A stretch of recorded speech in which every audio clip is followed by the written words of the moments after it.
Attappadi silent വാലിക്ക് സമീപം കാട്ടാനയുടെ ജഡം. സൈലന്റ് വാലിക്ക് താഴെ കാരാപ്പാടം കുരുത്തിച്ചാൽ പ്രദേശത്താണ് ആനയുടെ ജഡം കണ്ടെത്തിയത്.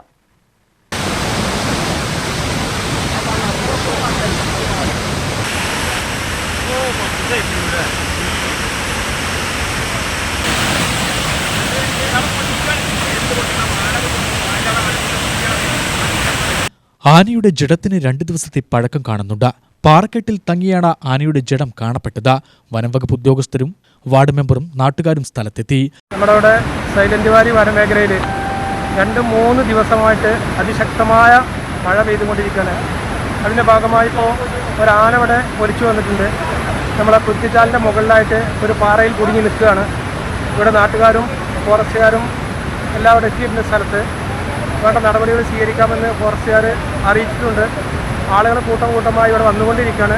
അപ്പോൾ അതിന് പോലീസിന് നിർദ്ദേശം കൊടുത്ത് ഈ ആളുകളെ തടയേണ്ട ഒരു മാർഗം ശ്രമിച്ചുകൊണ്ടിരിക്കുന്നുണ്ട്. ഫോറസ്റ്റുകാർ അതീവ ഗൗരവത്തോടെ തന്നെ ഇത് കണ്ട് ഇവിടെ സ്ഥലത്തെത്തിയിട്ടുണ്ട്. അവർ ജാഗ്രത പുലർത്തിക്കൊണ്ടിരിക്കുന്നുണ്ട്. സ്വയം ചെരിഞ്ഞതാണോ കൊലപാതകമാണോ എന്ന കാര്യത്തിൽ വ്യക്തതയില്ല. അട്ടപ്പാടിയിൽ കഴിഞ്ഞ ഏതാനും നാളുകളായി കാട്ടാനകളുടെ ആക്രമണം രൂക്ഷമാണ്. ജനവാസ മേഖലയിൽ പലരും ഭാഗ്യം കൊണ്ടാണ് കാട്ടാനകളുടെ ആക്രമണത്തിൽ രക്ഷപ്പെട്ടത്. ആനയുടെ ജഡം പോസ്റ്റ്മോർട്ടത്തിനായി ആന്തരിക പരിശോധന നടത്തിവരികയാണ്. UTV news, Attappadi.